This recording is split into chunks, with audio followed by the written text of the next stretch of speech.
Halo, assalamualaikum warahmatullahi wabarakatuh. Hari ini aku mau cerita tentang persalinan aku. Waktu aku hamil, aku ikut yoga itu ada di teman aku, namanya tuh Momba ya. Tempat yoganya tuh di Sukabumi, di Bumi Arsa. Itu tiap hari Minggu dilatih kita tuh dari semua tentang persalinan, persiapannya gimana, ada teknik pernafasannya juga, terus ada couple yoga juga. Jadi itu tuh dikasih tahu gitu ke pasangan kita juga gimana cara menghadapi persalinan. Soalnya kalau orang yang mau melahirkan pasti ngeblank kan, gak tahu caranya, terus lupa teknik pernafasannya, dan itu tuh sangat membantu. Karena kalau kita gak persiapan, gak tahu apa-apa, jadi gak mungkin bisa secara otodidak gitu. Waduh.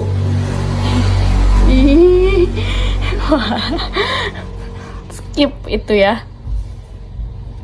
Terus kan Momba itu hari Minggu ya. Pas aku kontraksi itu hari Selasa, bukan deh, hari Rabu subuh, tanggal 15 Juni 2022. Nah itu udah mulai kontraksi dari subuh. Sebelumnya emang aku galau, takut gak bisa lahiran normal karena ada lilitan tali pusar. Bayinya tuh 2 lilitan kalau gak salah. Jadi kalau USG itu dokternya gak terlalu meyakinkan bahwa aku bisa lahiran normal. Tapi aku berusaha dan kekeh gitu ke dokternya, dok pengen lahiran normal, pokoknya pengen lahiran normal. Nah tadi kontraksi ya, subuh mulai dari jam 3 mulai ada kontraksi, tapi takut kontraksi palsu karena sebelumnya emang kram perut juga, tapi gak sesering itu. Tanggal 15 Juni 2022 hari Rabu. Terus aku pakai aplikasi kontraksi, jadi tahu kontraksinya tuh berapa menit sekali gitu. Kalau pas gitu kan panik. Aku tuh lagi sendirian di rumah. Lanjut aku ngechat teman aku bidan. Nah itu mulai kontraksi katanya. Terus pantau pakai aplikasi, terus dipantau. Dan aku juga belum terlalu yakin, dan aku juga biasa aja makan sarapan. Terus jam 11 ya juga mulai kerasa lagi. Aku tetap makan siang karena butuh energi ya. Kalau lahiran takut lemas, gak ada tenaga karena gak makan. Udah gitu jam setengah 12, nah mulai keluar lendir darahnya. Nah kalau udah kayak gitu berarti udah mulai pembukaan. Lanjut aku langsung ke rumah sakit. Sampai di rumah sakit jam 1-an. Di jalan juga udah nahan mulasnya luar biasa. Yang paling teringat itu kalau lahiran mulasnya sih ketimbang dijahit, dan itu ininya kontraksinya paling amazing. Udah sampai di rumah sakit, dicek pembukaan, udah pembukaan kedua pas jam 1 itu.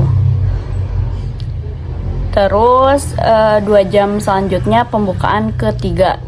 Lanjut aku dicek cek perut itu bukan CT scan sih, itulah pokoknya CTG kalau gak salah.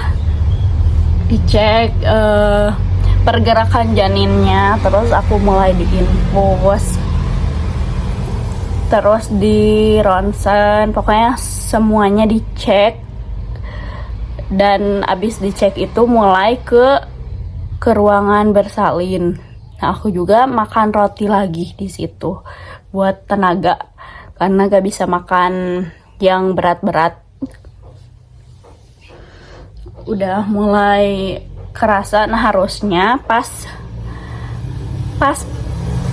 kontraksi pembukaan itu kita harus jalan-jalan terus jimbol, pokoknya olahraga gitu buat mempercepat pembukaan. Tapi aku di situ gak kuat, cuman bisa rebahan aja, dan rebahan juga gak ketahan sakitnya. Ngeblank juga. Teknik pernafasan ini ngeblank. Jadi cuman diam doang udah pusing, segala keluar, mau muntah, terus pokoknya menggigil, serba gak enak lah, gak bisa kalau gerak-gerak. Jadi cuman tiduran sampai akhirnya pembukaan ke-6 ya mulai kerasa itu, makin sakit, kerasa gak bisa apa-apa, udah kayak sakaratul maut, serba kerasa gak bisa ketahan mulesnya. Dan aku juga aduh teriak-teriak, baca doa, pokoknya panik, keringat dingin, wah semua bercampur aduk. Aku juga malah ke kamar mandi pengen pipis, padahal harusnya jangan kena air sih. Nah, di situ yang bikin aku keringet dingin, meriang abis dari air itu. Pas mau pas naik pokoknya pembukaannya, sampai mau pembukaan 9 itu udah mau ngeden sendiri. Nah, harusnya jangan ngeden, kita tuh harus tahan, jangan sampai ngeden. Tapi aku gak bisa, jadi susah gitu. Udah jadi abis tenaga di situ di pembukaan 9. Harusnya jangan dulu ngeden, emang gak boleh karena takut kenapa-napa ya, pokoknya berbahaya kalau tetap di ngeden. Tapi emang gak ketahan. Nah, pas pembukaan 10 itu tuh jam 10 malam. Nah, mulai harus ngeden. Nah, di saat harus ngeden di situ malah susah, gak mau ngeden, kita tuh gak bisa aja.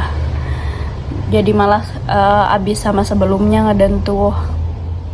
Harusnya emang ditahan, apa saatnya ngeden kita harus ngeden, tapi kebalik. Emang gitu sih kebanyakan. Nah, pas itu pokoknya setengah jam gitu aku ngeden dalam hitungan 1, 2, 3. Ayo. Nah, itu gak bisa. Dan gak keluar bayinya. Kepalanya juga gak keluar, cuma nongol doang. Dan di situ kelelahan aku. Terus udah mulai lemas, dan aku juga ngedennya malah merem terus. Harusnya jangan sampai merem sih, bahaya, bisa ya, pembuluh darahnya tuh pecah. Jadi bisa mata kita tuh merah gitu. Nah, pokoknya bahaya, jangan sampai merem. Tetap diingetin sama suaminya, jangan sampai merem, harus melek dan tetap ngelihat ke perut. Tapi aku salah, enggak, dan susah, nggak bisa.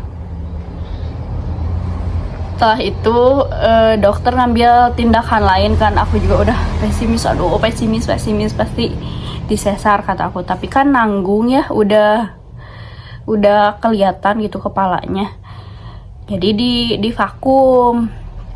Di vakum itu ada bidan juga yang ngedorong perut aku, terus aku juga ngeden, dan dokternya nyedot pakai vakum gitu. Itu 3 kali ngeden baru keluar bayinya. Dan posisi bayinya tuh terlentang gitu kan, harusnya tengkurap. Kalau posisi tengkurap gitu lebih cepat keluarnya, dan kalau kepalanya udah keluar juga gampang gitu ditariknya. Tapi ini kebalik posisinya. Setelah di vakum gitu, bayinya udah mulai biru gitu, ungu. Jadi nggak langsung nangis pas dikeluarin ini ya Bu, bayinya nggak langsung kena skin to skin gitu, nggak, langsung aja dibawa langsung ditangani sama dokter anaknya. Gak tahu di gimanain lah pokoknya. Kalau gak salah di kayak oksigen gitu, terus keluar cairannya muntah gitu, nah baru nangis. Dari situ anaknya tuh langsung dibawa ke ruangan, dan aku langsung dibawa ke ruangan operasi. Dijahitnya tuh di ruangan operasi. Kayaknya banyak banget jahitannya. Emang sadar sih di biosnya setengah. Dan kelihatan juga dari langit-langit ruangan, kelihatan banget kayak kaca gitu ya, kelihatan. Proses jahitnya kayaknya banyak banget.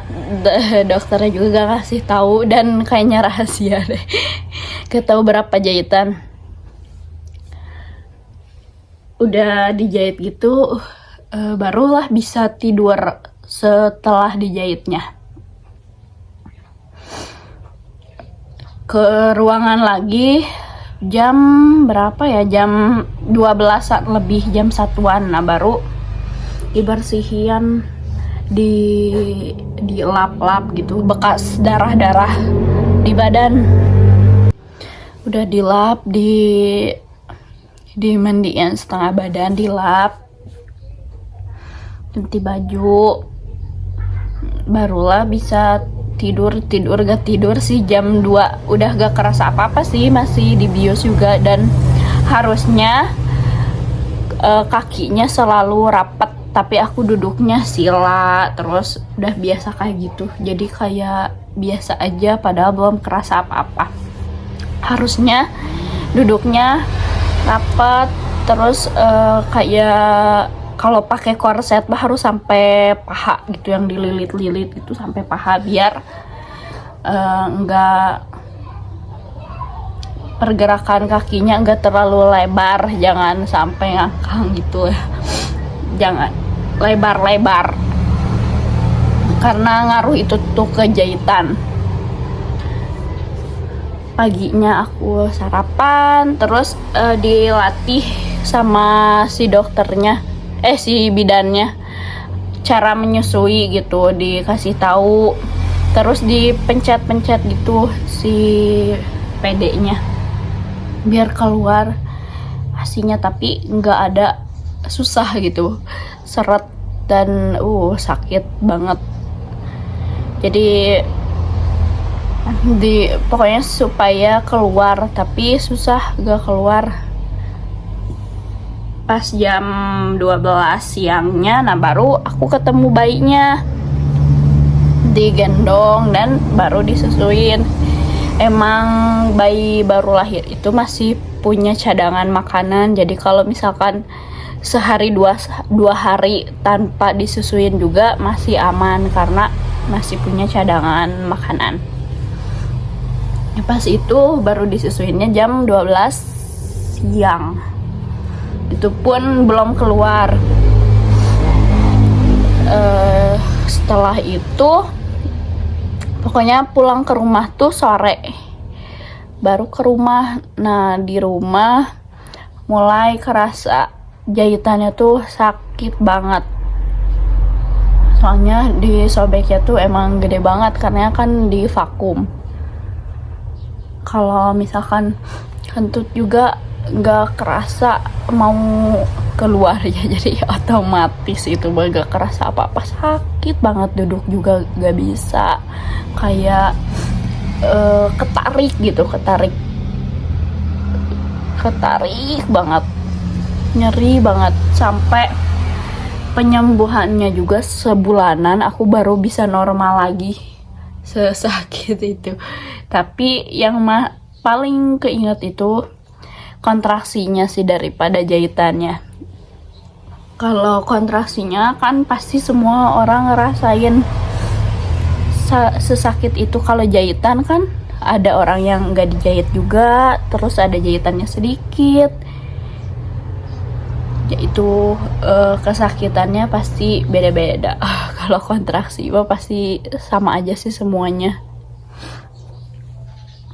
Setelah itu ASI juga masih belum keluar, cuman sedikit aja, dan di pompa juga cuman ada embunnya doang.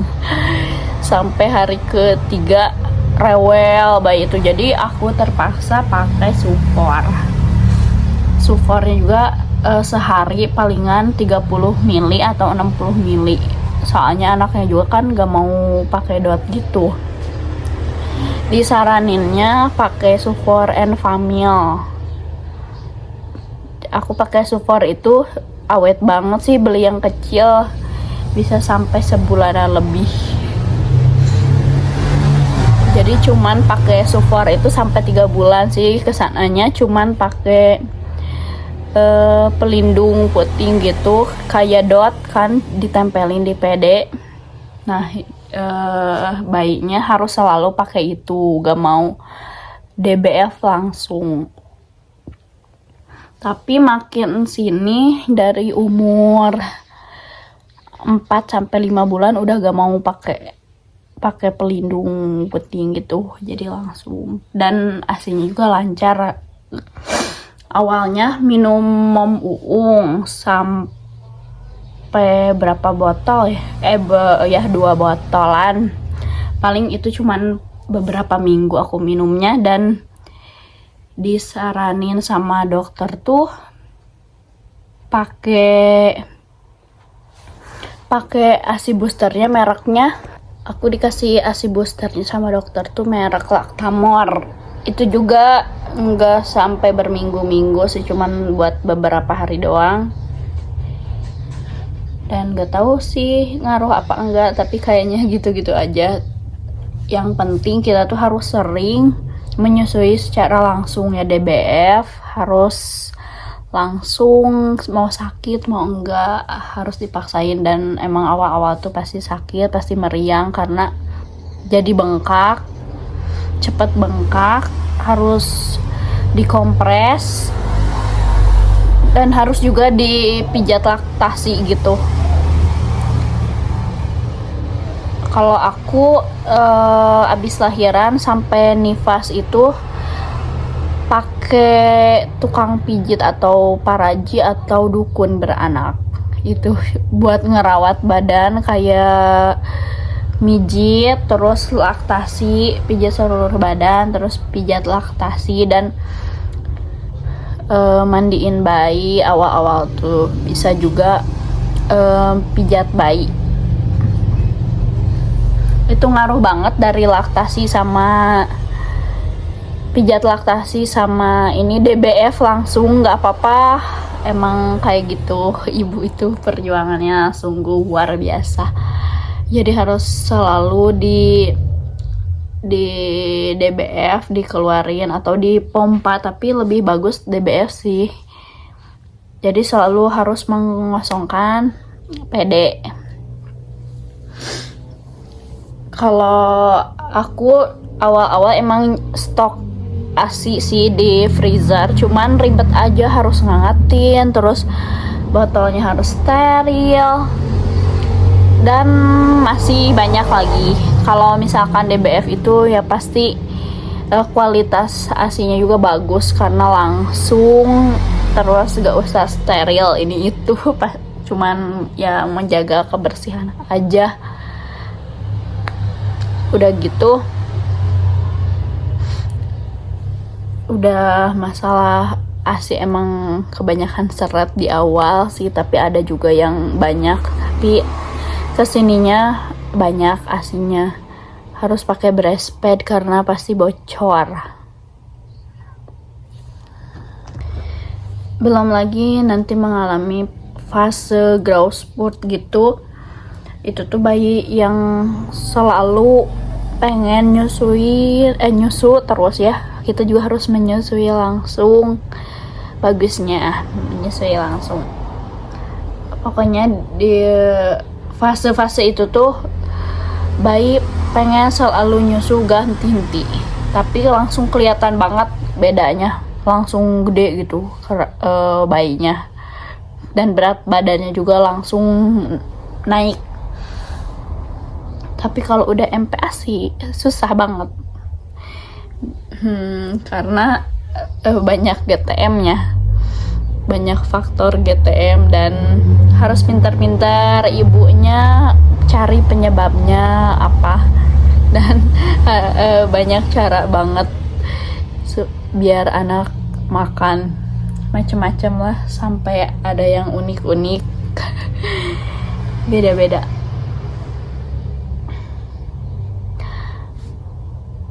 Pokoknya kalau ngurus anak tuh panjang banget.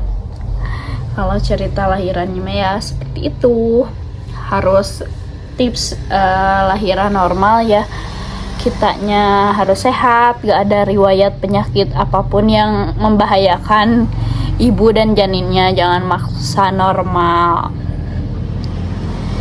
Terus harus jaga pola hidup, pola makan, olahraga yang ringan-ringan. Kalau usia kehamilannya masih muda, jangan olahraga yang berat-berat, harus ada bed rest, tergantung kondisi sih. Kalau kondisinya kurang sehat ya pasti dokter saranin bed rest terus. Tapi kalau udah kandungannya gede, mulai 6 atau 7 bulan, nah kita tuh harus olahraga kayak jalan pagi, yoga, pokoknya banyak di YouTube juga ya gerakan olahraga buat bumil. Makanannya juga harus dijaga, buah sayur, minum susu, vitamin gitu, dan periksa rutin USG, kontrol ke dokter, lihat kondisi janin, posisi janin memungkinkan atau enggak buat normal, tapi harus tetap berusaha. Karena kalau lahiran normal tuh enaknya udahnya sih, kalau prosesnya emang menyakitkan.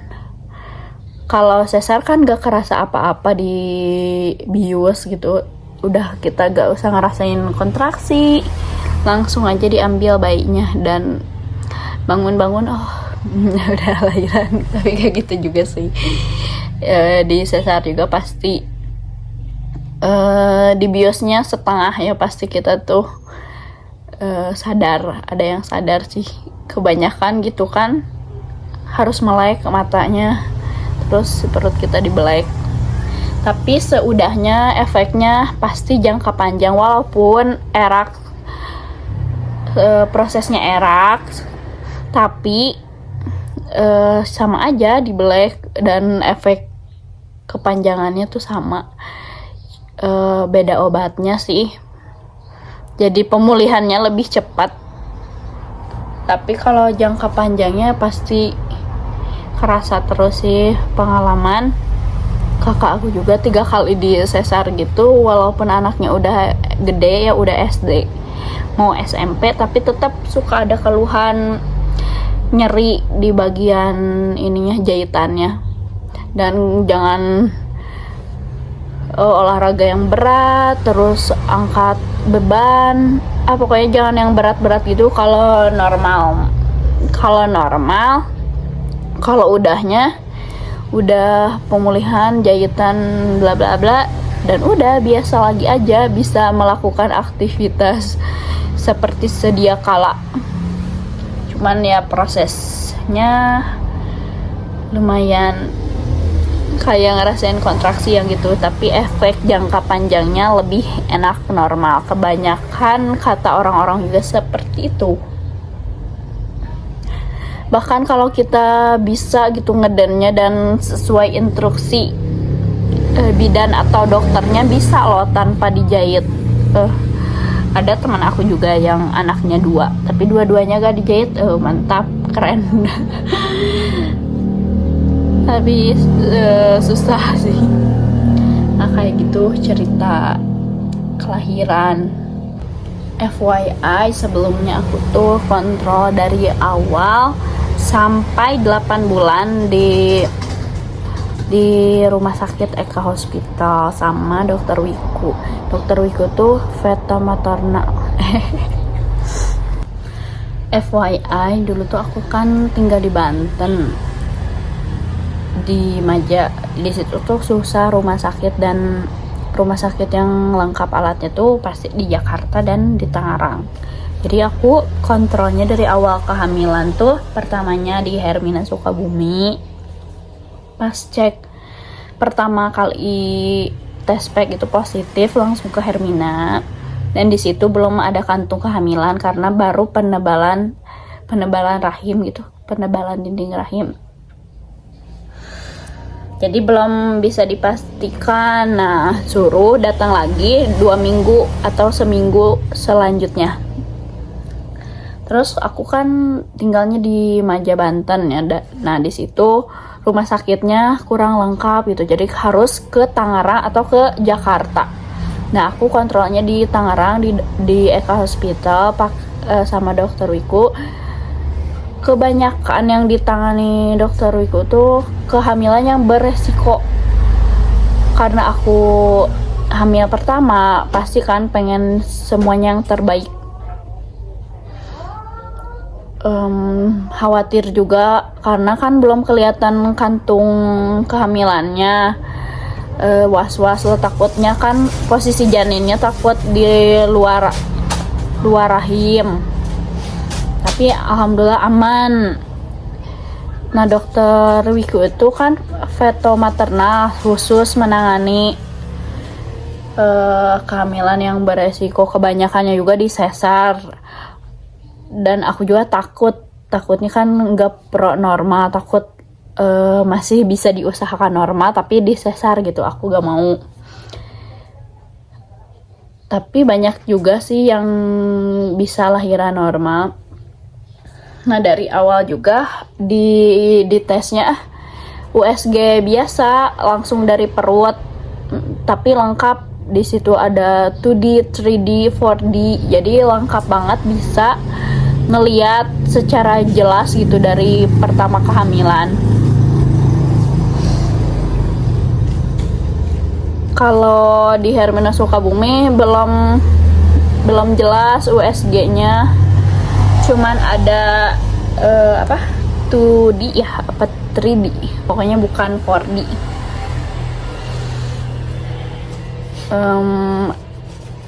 Dokter Wiku enak banget kalau konsul, jelas gitu, terus tegas, dan keren, pokoknya keren. Banyak kehamilan yang beresiko itu ditanganinya secara cepat, aman. Aku kontrol pokoknya sampai 8 bulan. Nah, pas 7 bulan juga aku minta surat izin ke dokter, dan dokter buat ke Bali gitu pakai pesawat. Dokternya tuh fine aja. Oh iya, pokoknya gak bermasalah, gak harus ini gini, enggak sih, gak ribet. Dan aku juga pas hamil juga biasa aja kayak orang normal kan. Kebanyakan orang hamil itu banyak khawatirnya, tapi aku biasa aja naik motor. Terus pas awal-awal nge-gym karena belum tahu udah hamil, terus olahraga seperti biasa, dan alhamdulillahnya makan aman-aman aja, gak ada yang aneh-aneh. Kayak misalkan orang tuh ada yang awalnya suka jadi gak suka makanan itu, dan suka ada yang aneh kayak gak mau dekat-dekat suami karena gak mau nyium bau suami. Pokoknya ada yang aneh-aneh. Kalau kena makanan jadi gimana, aku tuh gak ada aneh sama sekali sih, makan normal, gak mual, gak muntah. Tapi ada sih sebelumnya pas berapa bulan ya, pas 5 bulan deh pernah muntah, dan itu juga cuman 1 kali apa 2 kali selama aku hamil. Muntahnya juga pas makan buah keluar lagi, udah gitu doang, nggak sampai pusing kebangetan, nggak sampai banyak keluhan sih, alhamdulillah. Kalau orang bilang itu hamil kebo istilahnya, aku biasa aja sih, naik motor, traveling, naik turun tangga, makanan ya biasa, asal jangan makan makanan yang setengah matang dan jangan makan makanan yang mentah. Tapi aku makan lalap, tapi nyucinya harus bersih, harus pakai air garam gitu. Kalau di tumbuhan ya atau makanan yang mentah itu berbahaya buat janin karena ada bakteri atau parasit yang menyebabkan kecacatan janin, kecacatan janin sampai keguguran gitu. Jangan sampai.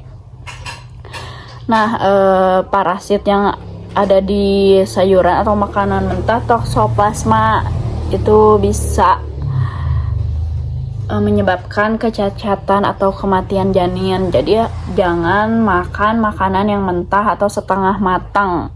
Diusahain kayak sate juga sebenarnya harus benar-benar matang. Tapi kalau orang hamil tuh banyak mitos-mitosnya. Kalau aku sih nggak terlalu percaya mitos. Jadi masih menggunakan akal sehat ini, logika. Kalau misalkan kata orang tua dulu bla bla bla, terus masuk akal gak ya? Terus dari sisi agama dan kesehatannya juga, kalau misalkan ada dampak negatifnya ya udah berarti oh iya benar. Tapi kalau enggak ya udah enggak apa-apa. Kayak harus bawa gunting, bawa bawang putih gitu, aku enggak sama sekali, walaupun tetap suka disodorin bawa bawang putih, tapi aku enggak. Gunting juga enggak. Kalau keluar maghrib, nah itu emang maghrib itu jangan, karena maghrib itu kan jin-jin dan syaitan mencari rumah, jadi rumah itu harus tertutup dari jam 5, harus pokoknya ditutup, jangan ada yang buka jendela, buka pintu sampai maghribnya selesai atau sampai setengah 7-an. Pokoknya banyak, itu mah benar-benar banyak kasus kalau maghrib itu, nggak cuman Bumil, banyak banget kejadiannya. Jadi kalau maghrib diusahain jangan keluar rumah. Tapi kalau malam-malam aku masih keluar rumah, masih aman yang dekat-dekat. Kalau oh iya, tadi kan udah cerita dari awal kehamilan di Eka Hospital sampai 8 bulan. Kebetulan suami mutasi ke Bandung, aku di Sukabumi. Nah, jadi aku lahirannya di Sukabumi. Kalau lahirannya pas aku di Banten, bingung juga, gak ada orang tua, gak ada saudara. Tapi alhamdulillah di Sukabumi ada orang tua, mertua, saudara, jadi gampang. Waktu di Hermina ditanganin sama dokter Wulan. Dokternya masih muda, jadi enak kalau ngobrol kayak ke teman.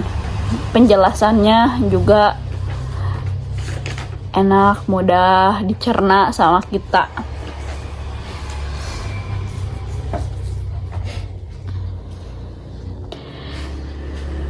Dan pendamping ketika menjadi Bumil sampai sekarang sama bidan nih, Serina. Nah, itu yang ngelatih yoga di Sukabumi itu namanya Momba.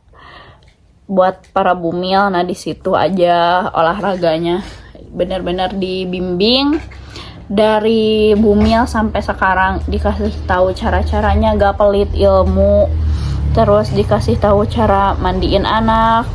Pokoknya awal-awal juga dia sampai bela-belain ke rumah terus ngasih tahu caranya ngechat gimana kondisinya, pokoknya bla bla bla lengkap banget. Terus dokternya juga kan asisten dokternya juga dia. Jadi kalau dokternya udah tahu dan udah kenal pasti oh ini harus diajarin ini ya pasien ini, coba latih lagi di pernafasannya atau gimana lah, pokoknya dokternya juga nyaranin langsung ke bidannya yang ngemandu olahraga atau yoga, Bumil. Jadi ngebantu banget. Seperti itu ceritanya. Udah deh. Semoga bermanfaat ya tipsnya, semoga ada yang bisa diambil dari sisi positifnya. Semoga kita sehat selalu, semangat untuk para bumil dan pejuang garis 2. Semoga cepat dapat rezeki anaknya, amin. Sehat selalu. Kira-kira mau cerita apa lagi? Tulis di komentar. Makasih banyak ya yang udah nonton videonya, udah denger ceritanya. Semoga ada yang bisa diambil gitu sisi positifnya dan ada juga manfaatnya dari sharing ini. Makasih banyak. Wassalamualaikum warahmatullahi wabarakatuh. Bye bye.